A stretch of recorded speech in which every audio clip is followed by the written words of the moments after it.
Gloria a Dios. Dios le bendiga, bienvenidos una vez más a un nuevo estudio.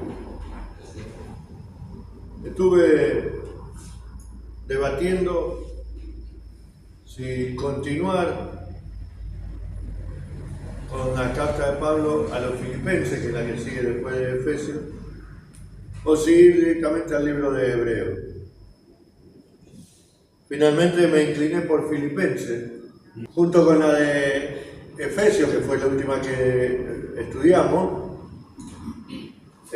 Filipenses, Gálatas y Filemón fueron las cartas escritas por el apóstol Pablo cuando estuvo encarcelado en Roma. Entonces dije, vamos a continuar en ese sentido. Tiene una particularidad este libro de Filipenses. Hoy no vamos a entrar directo en el tema, sino más bien en un estudio de cómo era la ciudad de Filipo, cómo se inició la iglesia de Filipo.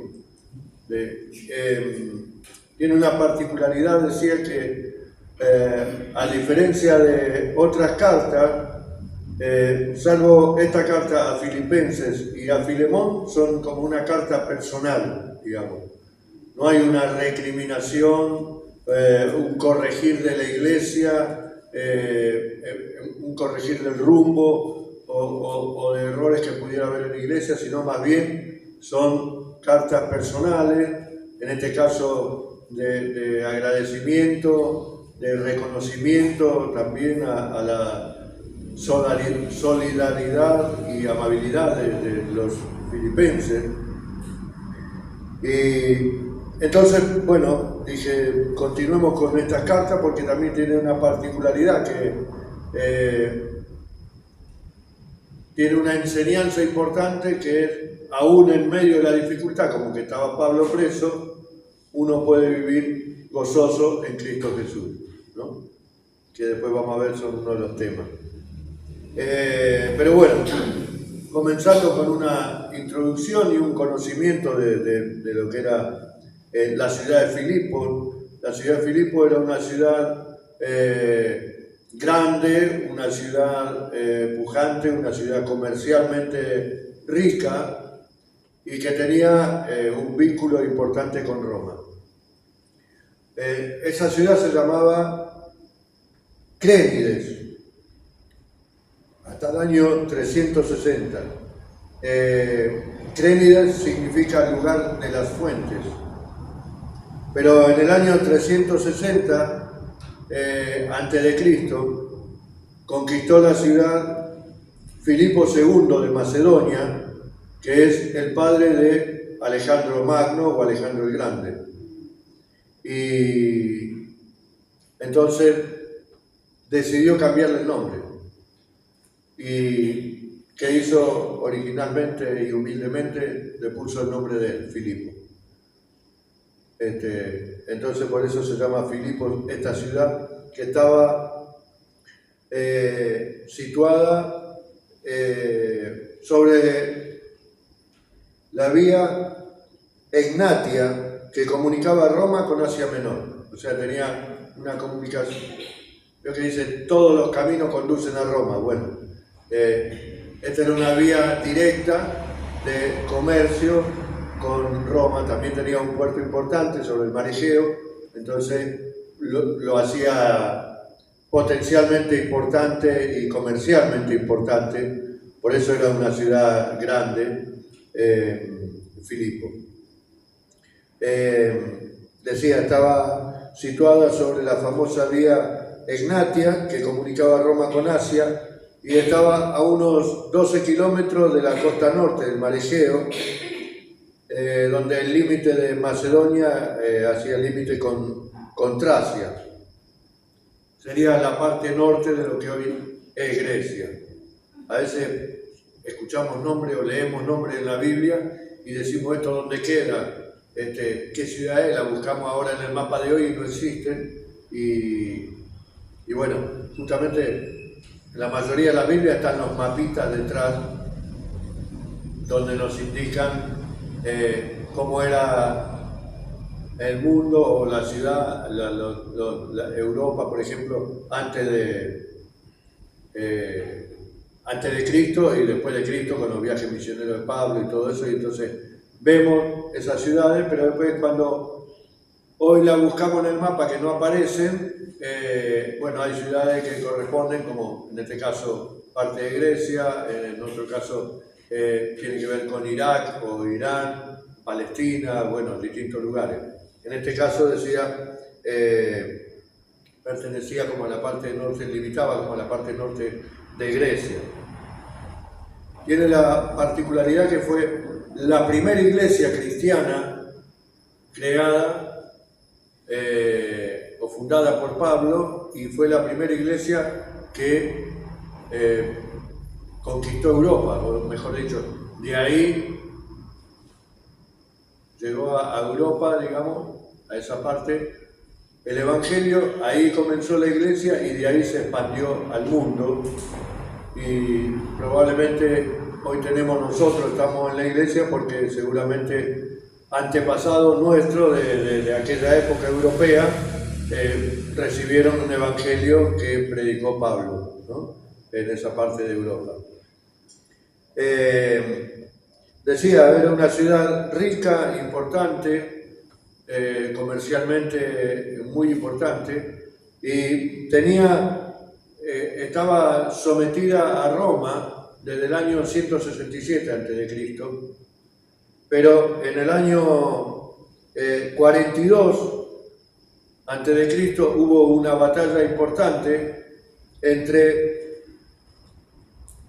Antonio y Octavio, que derrotaron a la fuerza rebelde de Bruto y Casio. Después, en el año 31 a.C., este Octavio, César Octavio Augusto, la categorizó como colonia de Roma. Con lo cual, al ser colonia, ya era antes, por estar tantos años sometido era como una ciudad italiana o como una ciudad romana, era parte del imperio, y de hecho muchos veteranos de guerra se quedaban a vivir ahí porque sentían que era lo mismo que estar en Roma, tanto por lo comercial como por la cultura, por lo económico como por la cultura, y todo tenía que ver mucho con Roma. Pero en el año 31 César Augusto dispuso que sea una colonia romana, entonces tuvo esa categoría, lo cual la hacía que tengan los derechos de cualquiera de las ciudades que pertenecían al Imperio Romano. Tanto gozaban de los privilegios y derechos de las leyes romanas, como si fuera una ciudad más romana, ¿no? Entonces, por eso muchos vivían en ese lugar, o tomaron esa ciudad como si fuera Italia misma. El lugar y la fecha donde se escribió, bueno, probablemente algunos dicen que pudo haberse escrito cuando que Pablo la escribió mientras estaba en Éfeso, pero la mayoría opina que la escribió justamente cuando estaba en Roma, más o menos en el año 62 o 63 después de Cristo. Este libro, esta carta de Filipenses, tiene un contenido y una estructura que, como decía antes, no tiene doctrinas eclesiastales, digamos, no tiene que corregir a una iglesia, que dar algún tipo de reproche o cambiar el rumbo, sino más bien todo lo contrario. Es una carta donde el apóstol la toma como algo más personal, donde abre más su corazón y donde expresa su gratitud por lo solidario también que era la iglesia de Filipos hacia ellos. Ahora vamos a ver cómo se fundó la iglesia, pero evidentemente Pablo sentía un amor por esa iglesia muy profundo, y la iglesia por Pablo también. Los temas predominantes, que también es importante, de esta carta, de estos 4 capítulos, es el gozo de la vida del cristiano, el amor de la vida del cristiano, y tiene un mensaje específicamente cristocéntrico, donde, si queremos, como una parte doctrinal, y es la más importante, tal vez no, es la más importante de la carta, la única parte que podemos decir doctrinal, donde explica casi perfectamente el Evangelio, hablando de Jesús, cuando habla en el capítulo 2, versículos 5 al 11, ¿no? donde que es muy conocido, cuando dice: haya pues en vosotros el mismo sentir que hubo también en Cristo Jesús, el cual, siendo en forma de Dios, no escatimó el ser igual a Dios como cosa a que aferrarse, sino que se despojó a sí mismo, tomando forma de siervo, hecho semejante a los hombres, y estando en la condición de hombre, se humilló a sí mismo, haciéndose obediente hasta la muerte y muerte de cruz, por lo cual Dios también le exaltó hasta lo sumo y le dio un nombre que es sobre todo nombre, para que en el nombre de Jesús se doble toda rodilla de los que están en los cielos y en la tierra y debajo de la tierra, y toda lengua confiese que Jesucristo es el Señor, para gloria de Dios Padre. Esto podemos decir que es la parte más doctrinal, o más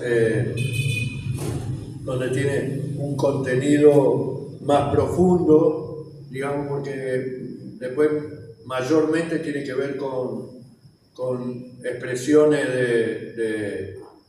de amor, de afecto, de disciplina en la vida, ¿no? de cómo manejarse en la vida, que también esa es la particularidad que tiene esta carta, que podemos decir que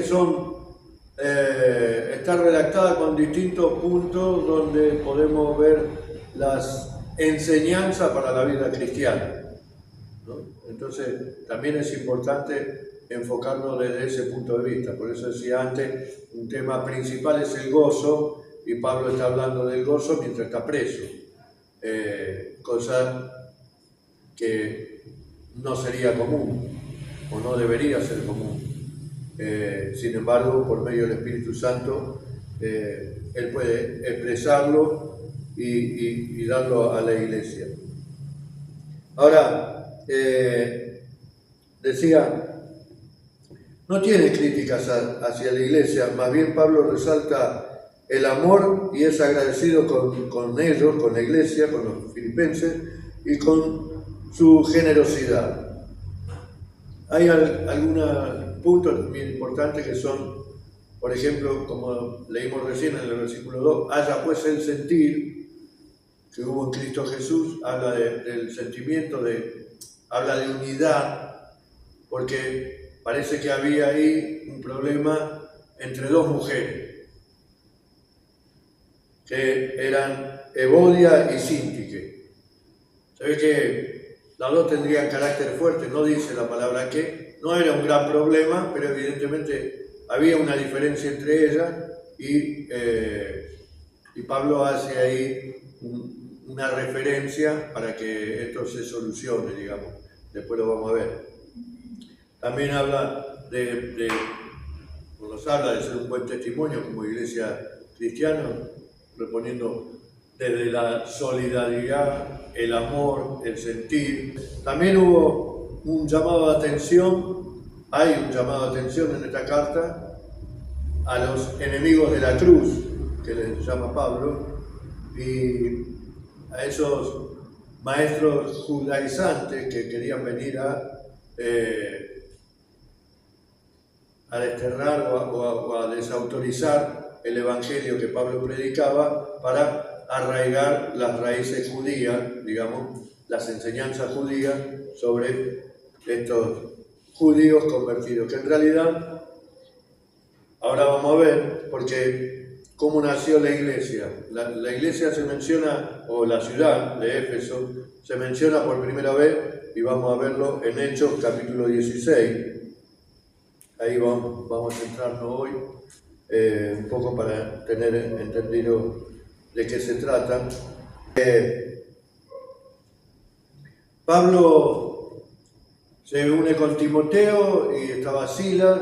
Habían tenido una diferencia con Bernabé, se habían dividido con Bernabé por Juan Marcos, ¿no? Y porque Juan Marcos tuvo como cierto temor de ir, porque también, convengamos, había persecución en la iglesia, o a los cristianos, y Juan Marcos tuvo cierto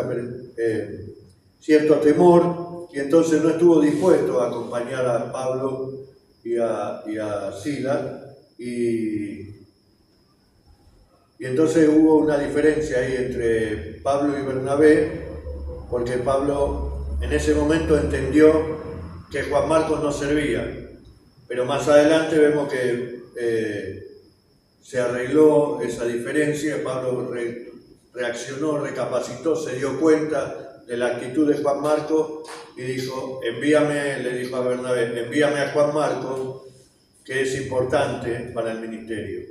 O sea, lo que en principio fue una división, ahí se dividieron Bernabé y Juan Marcos para un lado, y Pablo y Silas fueron, o quisieron ir, mejor dicho, fueron a... pero dice en el versículo 6 del capítulo 16 de Hechos, dice, atravesando Frigia y la provincia de Galacia, le fue prohibido por el Espíritu Santo hablar la palabra en Asia. Y cuando llegaron a Misia, intentaron ir a Bitinia, pero el Espíritu Santo no se lo permitió. Y pasando junto a Misia, descendieron a Troas, y se le mostró a Pablo una visión de noche. Un varón macedonio estaba en pie, rogándole y diciéndole, pasa a Macedonia y ayúdalo. Pablo, con todo lo que... Este era el segundo viaje misionero de Pablo, con todo lo que Pablo representaba como cristiano, como un fundador de iglesia. Y entonces dice, bueno, vamos para acá, vamos a ir a predicar a tal lado. Y dice, el Espíritu no se lo permitió. Entonces, vamos para el oeste, y el Espíritu no se lo permitió. Y vamos para tal lado, y no se lo permitió. Y en un momento dice, tuvo la visión de este varón macedonio que le pidió, por favor, ayudarnos en Macedonia.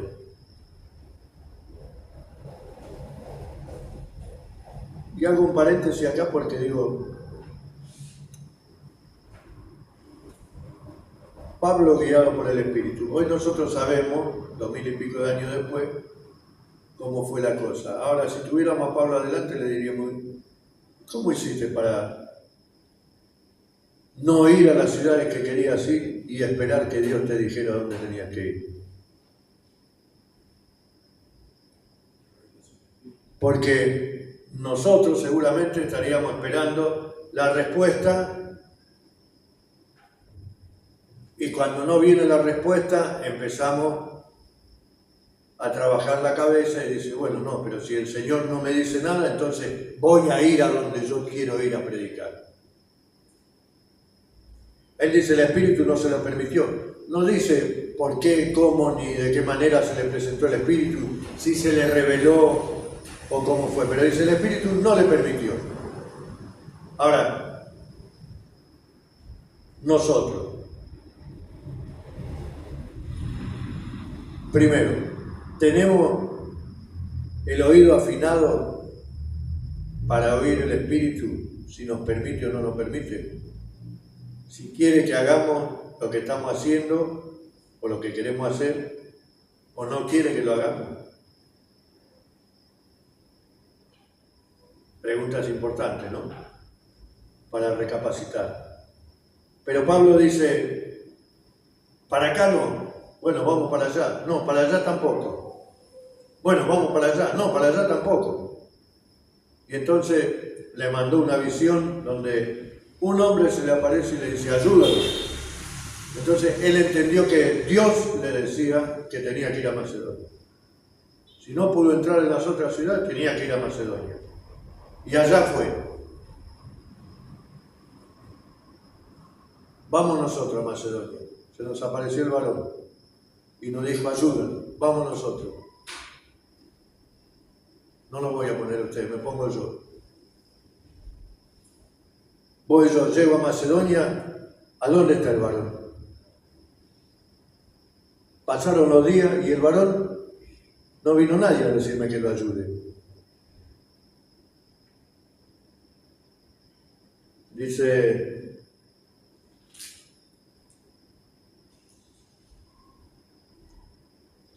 zarpando de Troas vinimos con rumbo directo a Samotracia y el día siguiente a Neápolis, que es en Grecia, y de allí a Filipo, que es la primera ciudad de la provincia de Macedonia, y una colonia romana. Y estuvimos en aquella ciudad algunos días. Y un día de reposo, o sea, estuvo varios días. ¿Y el varón dónde estaba? ¿Y la sinagoga dónde estaba? ¿Y los judíos dónde estaban? ¿Tuvieron varios días? Nada. Dice, versículo 13, y un día de reposo salimos fuera de la puerta, junto al río, donde solía hacerse la oración, y sentándonos hablamos a las mujeres que se habían reunido. Entonces una mujer llamada Lidia, vendedora de púrpura de la ciudad de Tiatira, que adoraba a Dios, estaba oyendo y el Señor abrió el corazón de ella para que estuviese atento a lo que Pablo decía. Y cuando fue bautizada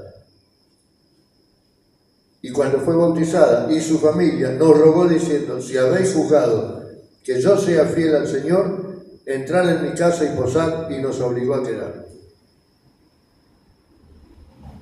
Resulta que el varón macedonio era una mujer. Porque si tuvo una visión del hombre macedonio que venía y le pedía ayuda, y de pronto la primer convertida, la primer cristiana de Europa se llama Lidia, que no era de Filipo, era de Tiatira, y seguramente venía a Filipo vendedora de púrpura. Dice, púrpura era una tela muy importante que le usaban desde el rey hasta los soldados romanos, usaban y era algo costoso. Y entonces esta mujer evidentemente era una mujer rica de otra ciudad que venía a Filipo a hacer negocio, pero seguramente también había comprado casas para venir a radicarse y a abrir, probablemente hoy sería una sucursal de su negocio de venta de púrpura. Y estaba ahí. No era el varón macedonio, era una mujer. Entonces digo, ¿cuál sería mi reacción? Voy al varón macedonio, no aparece y hay un grupo de mujeres. Ah, no me voy porque son todas mujeres. No, Pablo fue y le predicó. También es llamativo que la mujer esta era una mujer rica, de buena posición económica, y estaba en un grupo de oración que se juntaban evidentemente en este río para orar, no siendo ella de la ciudad, pero ella adoraba a Dios y estuvo atenta.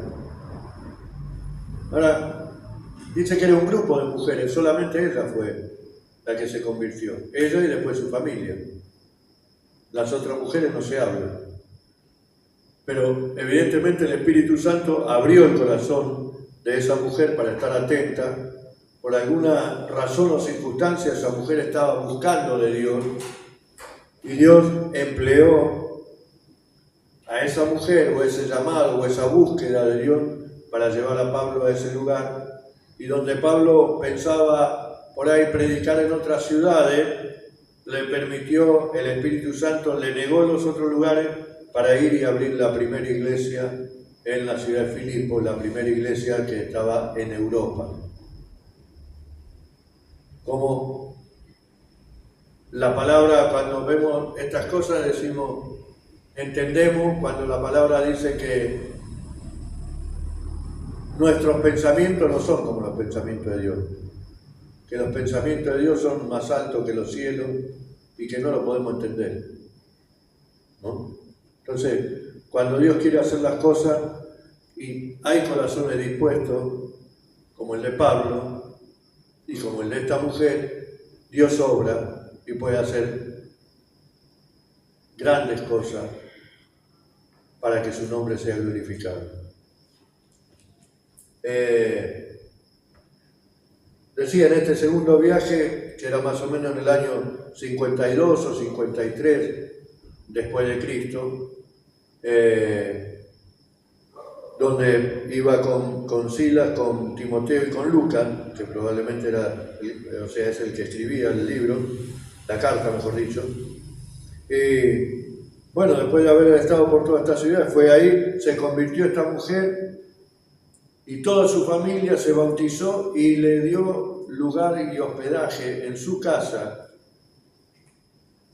Y en ese momento su casa fue, podemos decir, la primera iglesia, la casa de esta mujer Lidia, donde se reunían, podemos decir que era como una base, ¿no? de Pablo trabajaba y se dedicaba a predicar el Evangelio. Ahora, bien, tenía el primer alma, la primer cristiana convertida en Europa. Sigue en su caminar, en su andar por la ciudad predicando, y dice, y encuentra una joven que tenía espíritu de adivinación. En el versículo 16, una muchacha que tenía un espíritu de adivinación, la cual daba gran ganancia a sus amos, adivinando. Y ésta, siguiendo a Pablo y a nosotros, daba voces diciendo, estos hombres son siervos del Dios Altísimo, quienes anuncian el camino de salvación.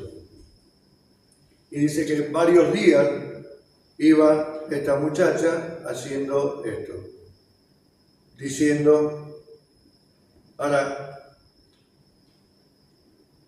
increíble, ¿no? Pero un espíritu demoníaco, un espíritu de adivinación, que está prohibido, todo lo que es adivinación, magia, sortilegio en la Biblia, que trabaja con la fuerza del mal, pero sin embargo reconocía a los siervos de Dios. Y los poderes que usaba para adivinarle a la gente, como hoy podemos decir cuando vienen los gitanos, que dicen, te leo el futuro, te leo la suerte, ven que te leo la mano, el que lee la borra del café y todo eso. Sin embargo, esta muchacha dice, podía identificar quién eran Pablo, Silas, Timoteo. Dice, por varios días iba diciendo que estos eran siervos del Dios Santísimo, que predicaban de la salvación.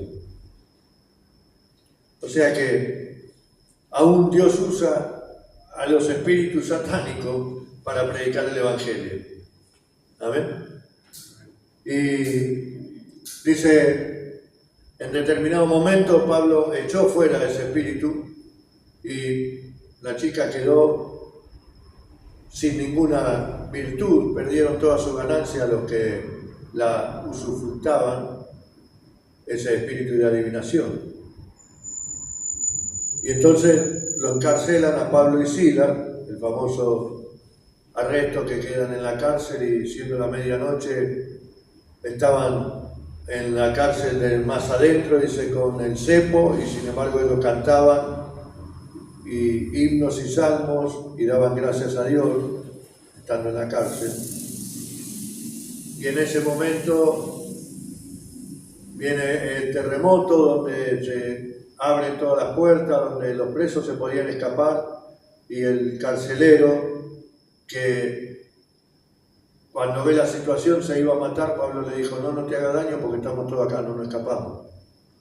Y Pablo probablemente aprovechó, el carcelero vio el espíritu de Pablo y Silas, como cantaban, aún estando castigados, habían sido castigados con látigo y estando presos, y ese testimonio evidentemente impactó en este centurión romano, que era un hombre de guerra, un hombre fiero en carácter, digamos. Sin embargo, fue conmovido por el testimonio de Pablo y Silas y se convirtió, él y toda su familia. Y también lo llevaron a Pablo y a Silas a su casa y le curó las heridas, lo atendió, y desde allí Pablo y Silas y Timoteo predicaban el Evangelio. Así nació la iglesia de Filipo. Con simplemente una visión que Dios le muestra a Pablo, Pablo obedece esa visión. Cuando busca iglesia para predicar y no encuentra un grupo de mujeres, le predica a esas mujeres, una se salva y toda su familia, y a partir de ahí se salvó ella, se salvó el carcelero y su familia, y esos ya fueron un grupo que formaron la primera iglesia de Filipo. Y esto es importante porque ¿cómo nace una iglesia? No había un templo como tenemos hoy nosotros, no eran las paredes, eran personas. Eran personas que aceptaron a Cristo como Señor y Salvador, aceptaron a Cristo en su corazón y estuvieron dispuestos a servirlo en una época donde había persecución, donde los perseguían a los cristianos y los mataban. Sin embargo, tenían la valentía de aceptar a Cristo en su corazón y poner su casa a disposición para que en su casa se predicara el Evangelio. Entonces, cuando la palabra dice que nosotros somos templo del Espíritu Santo, nosotros somos la iglesia de Cristo. ¿Sí? Entonces somos templo, el Espíritu Santo está en nosotros, más allá de las cuatro paredes, y hoy gracias a Dios nosotros tenemos un templo donde congregarnos, pero sin embargo estos no lo tenían, pero nosotros tenemos que dar testimonio como daba esta gente y estar dispuestos a servir en lo que fuera. Y esta gente no le importaba, no temía por su vida, no le importaba, sino estuvieron dispuestos, dieron su casa para servir al Señor.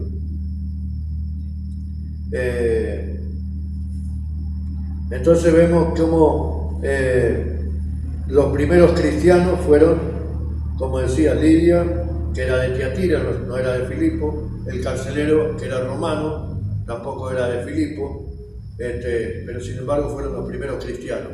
Probablemente la muchacha, no lo dice, pero probablemente la muchacha de la que le echaron fuera del espíritu de adivinación, probablemente se haya convertido también. Fueron los primeros cristianos, la primera iglesia, y a partir de ahí empezó un mover del Espíritu Santo de Dios, una predicación de la palabra de Dios, y el Evangelio comenzó a expandirse.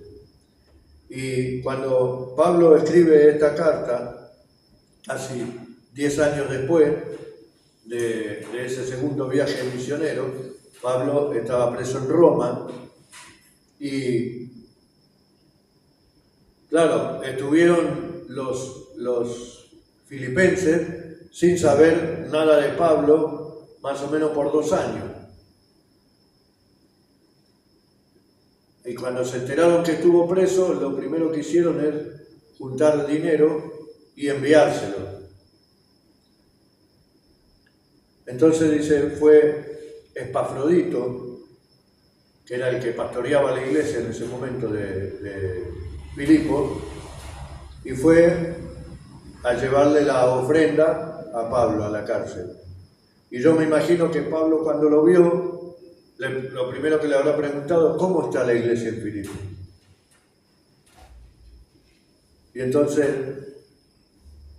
Epafrodito le dijo, no, la iglesia está bien, los hermanos están preocupados porque estás preso, no saben qué va a pasar contigo, pero te mandaron esta ofrenda. O sea, vemos el amor de los hermanos con Pablo, pero también la devoción de Pablo con la iglesia, la preocupación con la iglesia. Entonces, por eso Pablo escribe esta carta para demostrar que él estaba bien y que aún en medio de las circunstancias que estaba atravesando, que era estar preso, él podía seguir predicando el Evangelio. Él se sentía gozoso y si bien sentía gozo por la participación o por el juicio, digamos, que había sobre él con respecto a Cristo, o sea, por ser copartícipe, podemos decir, con las heridas de Cristo, en cierta forma. Entonces, Pablo escribe esta carta desde ese punto de vista, para darle aliento a la iglesia, para agradecerle, como dije al principio, por la solidaridad, por el amor que ellos le expresaban a través de esa ofrenda y de su preocupación, pero también Pablo quería no solamente agradecerle, sino mostrarle que aún en medio de pruebas, de dificultades, de lucha, se puede estar firme, permanecer en Cristo y tener una vida cristiana gozosa, aún estando preso. Cosa difícil, porque no estaba en un spa, en una comodidad, estaba en una cárcel, con ciertas limitaciones. Si bien tenía algunos, podemos decir, entre comillas, privilegios, como le permitían tener visitas, por ejemplo, pero no dejaba de ser un preso. Sin embargo, él podía predicar el Evangelio aún desde la cárcel. Entonces, bueno, el esquema de la carta tiene, que vamos a estudiar ya la semana que viene, vamos a empezar, empieza con los saludos y la introducción en el capítulo 1, desde el versículo 1 al 11. Después sigue, vivir es Cristo. ¿Se acuerdan que dice, para mí el morir es ganancia? ¿No? Entonces, vivir en Cristo, capítulo 1, del versículo 12 hasta el capítulo 2, versículo 18.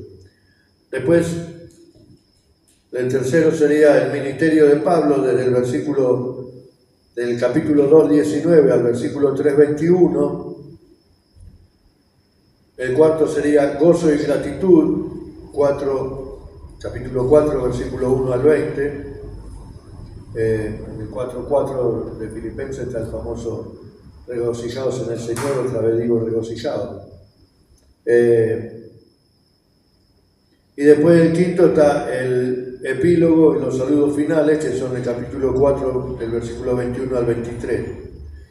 Entonces vemos las distintas circunstancias por las que en realidad Pablo hace más hincapié en cómo vivir la vida en Cristo, en darle una identidad, en sentirse gozoso de estar sirviendo y estar pasando por las dificultades que pasa, y donde él demuestra todo su amor hacia la iglesia, demuestra, la iglesia por supuesto demuestra que también ama a Pablo, por eso envía esas ofrendas y quiere saber cómo está, ¿no? Y Pablo entonces contesta eso. Lo que empezó 10 años atrás como algo que no sabía qué iba a pasar. Porque pensemos, otra vez volviendo a Pablo, quería ir a un lado, el Espíritu no le permitía. Quería ir a otro, el Espíritu no le permitía. Quería ir a otro, el Espíritu no le permitía. Y le dice, yo le hubiera preguntado, hoy que sé todo, le hubiera preguntado, ¿y qué vas a hacer, Pablo? ¿A dónde vamos hoy? Y Pablo dice, no sé. ¿Pero cómo? Vos sos el apóstol Pablo. Vos tenés que saber dónde vamos. No sé. Espero que Dios me diga.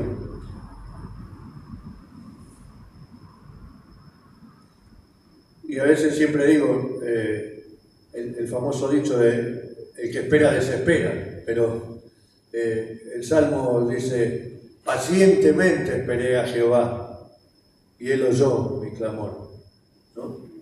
Y es lo que más cuesta, tener esa paciencia de saber los momentos de silencio o de no permitir y tener que esperar a que Dios me diga qué tengo que hacer o cómo tengo que hacer, que por otro lado no quiero ser malinterpretado, pero no siempre vamos a tener la respuesta clara como Pablo, que tuvo la visión y le dijo el hombre: ayúdanos, ven a Macedonia. No siempre vamos a tener una respuesta tan clara, sino que la respuesta se va a ir viendo a medida de cómo vamos nosotros progresando en el Evangelio, en la oración, en la paciencia de esperar y en desarrollar lo que nosotros creemos que Dios debería aprobar.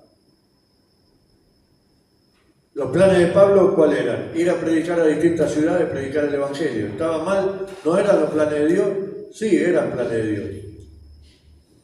Lo que estaba equivocado era el rumbo, tenía que ir para otro lado. Y entonces, ese es el tema en donde tenemos que enfocarnos, en los caminos que Dios tiene trazados para nosotros, y tratar de buscar de la mejor manera, que no siempre va a ser, como dije, una respuesta, o como digo, siempre va a caer un rayo del cielo, va a venir el ángel o va a venir la palabra y te va a decir. Muchas veces no va a venir nada y de pronto hay algo en nosotros, el Espíritu pone algo en nosotros que dice: esto hace. Y tal vez nos parece raro, pero si nosotros somos obedientes como Pablo, Dios va a usar esa oportunidad y vamos a saber que finalmente era el camino que Él había trazado. Amén. Entonces vemos distintos puntos de vista en esta carta de los Filipenses.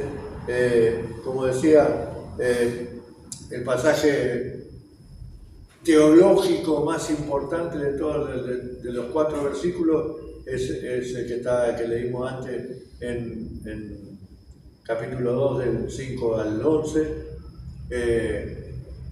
En la parte más teológica, podemos decir, donde habla de la preexistencia de Dios, de la grandeza, de la humillación, del poder de Dios, del poder del nombre de Jesús, ¿no?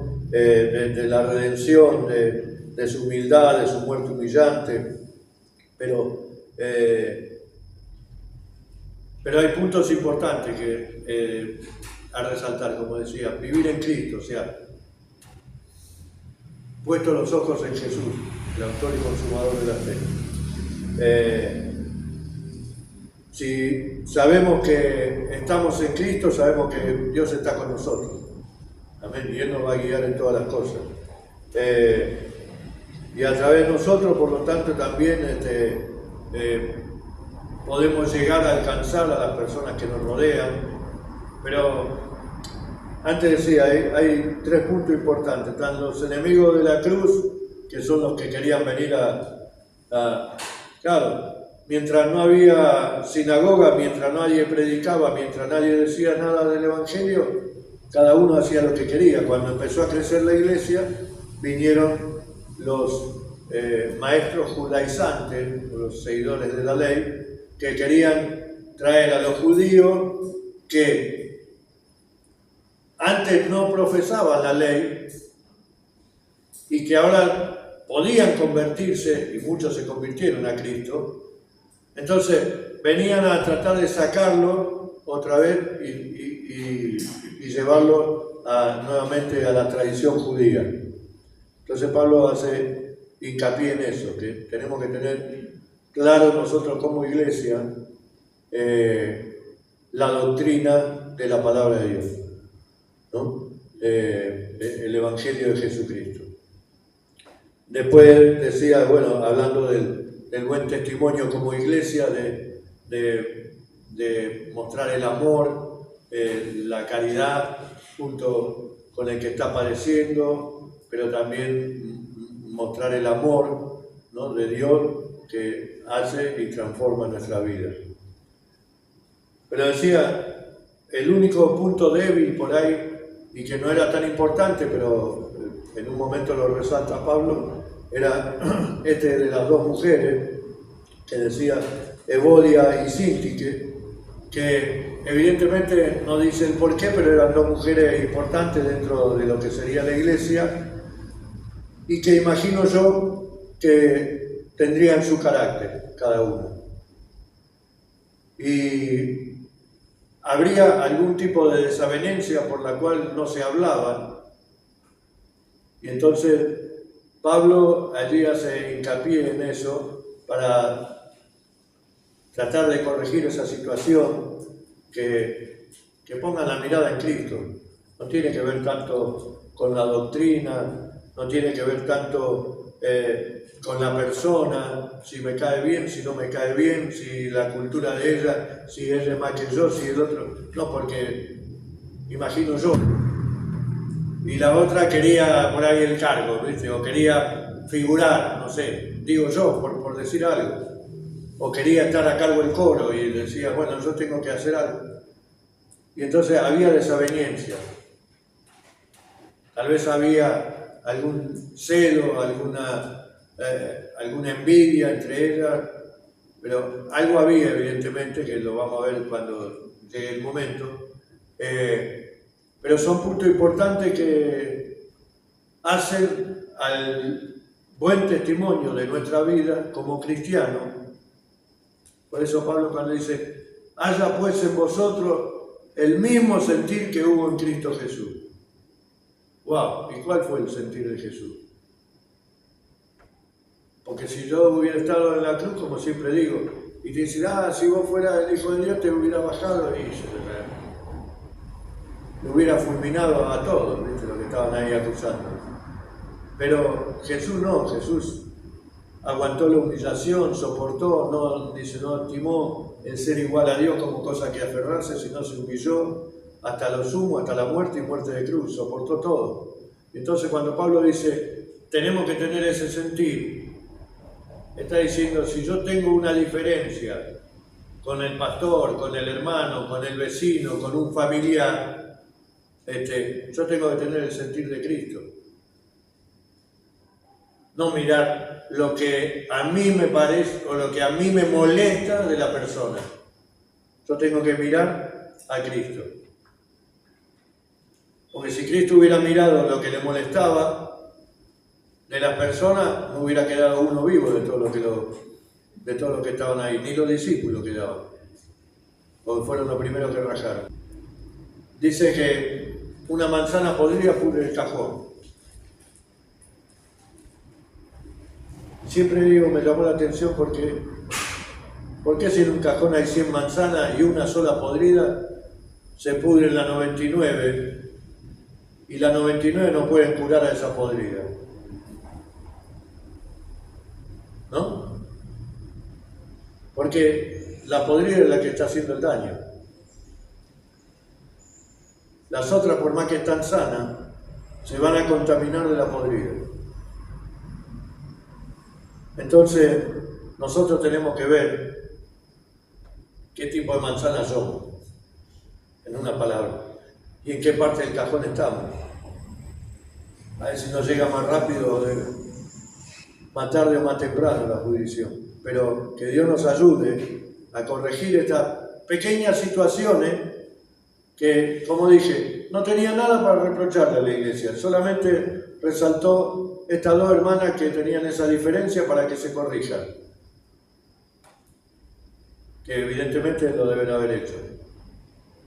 Entonces, que podamos ser esa iglesia como los filipenses, una iglesia llena de amor, de generosidad, de solidaridad, de compasión con el otro, de amor y de tener el sentimiento con el otro, aunque a mí me parezca que el otro está mal. No importa, la Biblia dice que yo lo tengo que amar. Ama a tu enemigo, dice. Si no, ¿qué vale la gracia? ¿Qué cristianos somos? Amén. Entonces, que tengamos el sentir que hubo en Cristo Jesús, que ese sentir lo tengamos nosotros también. Bueno, esto era un poco lo que quería resaltar de este principio de Filipenses que vamos a comenzar la semana próxima. Como dije, donde Pablo resalta el amor de él hacia la iglesia, su gozo por la tribulación que está pasando, pero también para darle aliento y esperanza a esos hermanos, y también recibiendo ese amor de parte de esos hermanos de Filipo, que así podamos nosotros también, que Dios nos ayude y el Espíritu Santo nos guíe y hable a nuestro corazón para que podamos ser esa iglesia que haya ese sentir, como dijo Pablo, que había en Cristo, que sea el mismo sentir que haya en mí y en vos por cada uno de nosotros. Amén. Bien, vamos a terminar acá y vamos a orar. La semana que viene prometo que arrancamos el capítulo 1 de Filipenses.